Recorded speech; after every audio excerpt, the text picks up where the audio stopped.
welcome back to more Jira Administration videos. So in this video, we're gonna be talking about the team managed projects because yes, as the Jira admin, you also need to take care of the team managed projects. Now, yes, team managed projects can actually be created without involving the Jira admins, but I'd say that basically your team is not really that knowledgeable about the Jira team managed projects, and they ask you for help. And sure, you're going to help them because why not? Okay, so the very first thing that you will actually notice is that team managed projects are kind of more simpler to maintain. But of course, with that, they're also limited. So in here, you cannot actually create another board. Everything is going to be on one board. The things that you're actually interested in are the project access right here and these built-in roles. Okay, so first of all, let's talk about the project access. So first of all, when it comes, there are three levels of project access in team managed projects. You have open, limited, and the private. When it comes to open, it means that basically anyone within this specific site, they can actually create, edit, or view your issues. Also, they can make the comments. And the thing is that they also get the members role added to them under the hood. And I will explain a bit more about the members role. Also, when it comes to the limited access, it means that anyone within your site, they will be able to view and comment on the issues as well. So they cannot create or edit the issues. So that is the thing. And the third one is the private access. The private access is set when that is being set. Only the people that you actually invite to your specific project, they will be able to create issues. So no one else, first of all, will be able to actually see the project itself. So when it's on private, only the people who you invite, set to make the private, only admins and people you add to the project can search for, view, or create its issues. That's pretty good to know. Now, the thing is, when it comes to the team managed projects that you actually need to know as Jira admin, as they do not have the permission schemes. Rather than having the permission schemes, all of the permissions are being granted through the roles. In the Jira itself, when team managed project is being created, there are three built-in roles. So you have the administrators, you have the members, and you have the viewers. You can assume that basically a project administrator can actually do basically anything. And I really mean anything because since they're not relying on the Jira administrator, they can do some additional things like changing the project key, for example, or changing the category.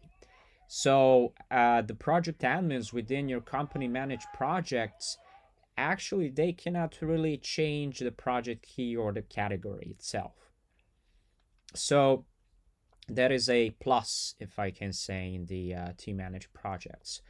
When you're so you have the administrators, you also have the members. Members are basically the ones who can create the issues within your project.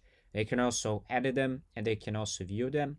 And of course, you have the viewers who can only view and they can only also comment on the issues. So that is the thing that you need to know.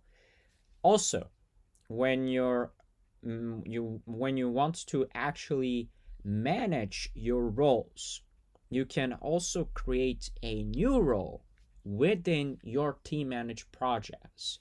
And I can say like, okay, I'm gonna have developers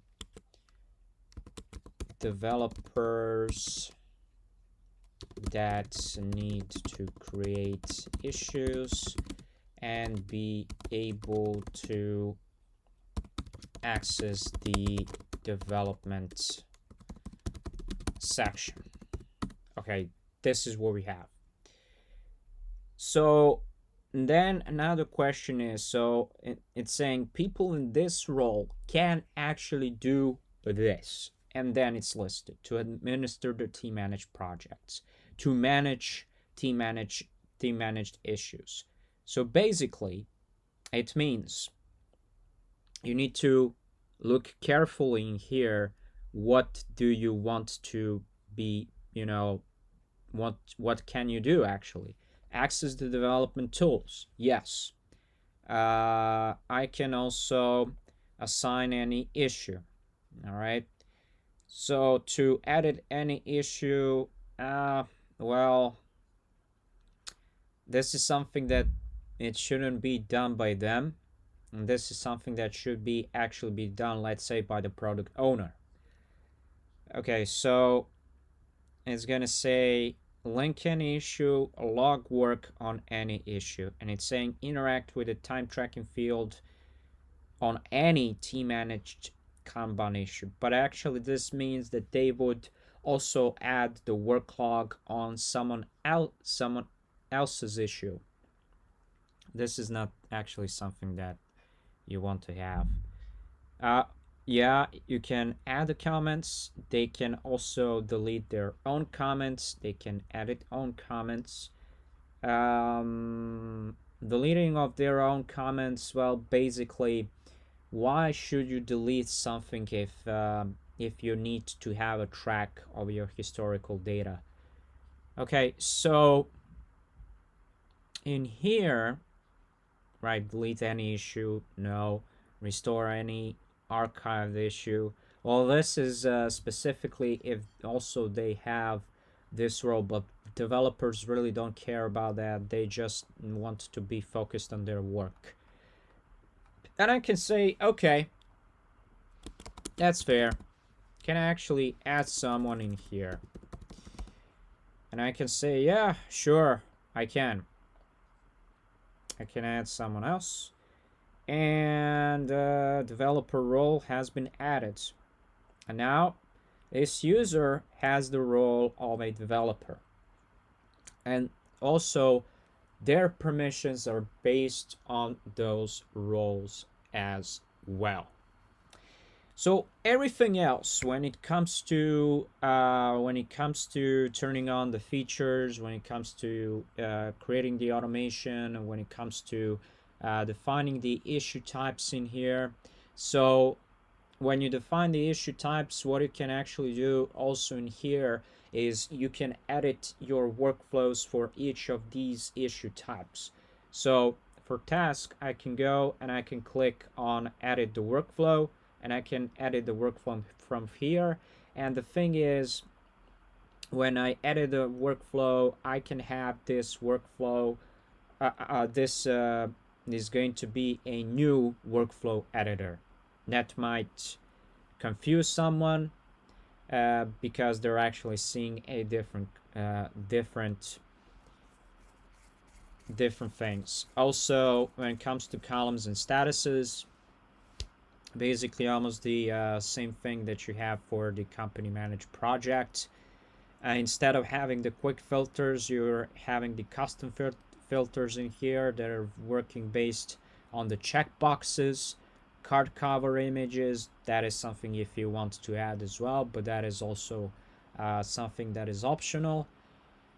And mostly that is it that you need to know about your team managed projects. So the main things to emphasize on are the access levels and the roles themselves, how they work, how the permissions are being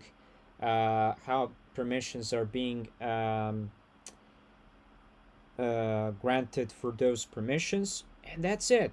Everything else is already known.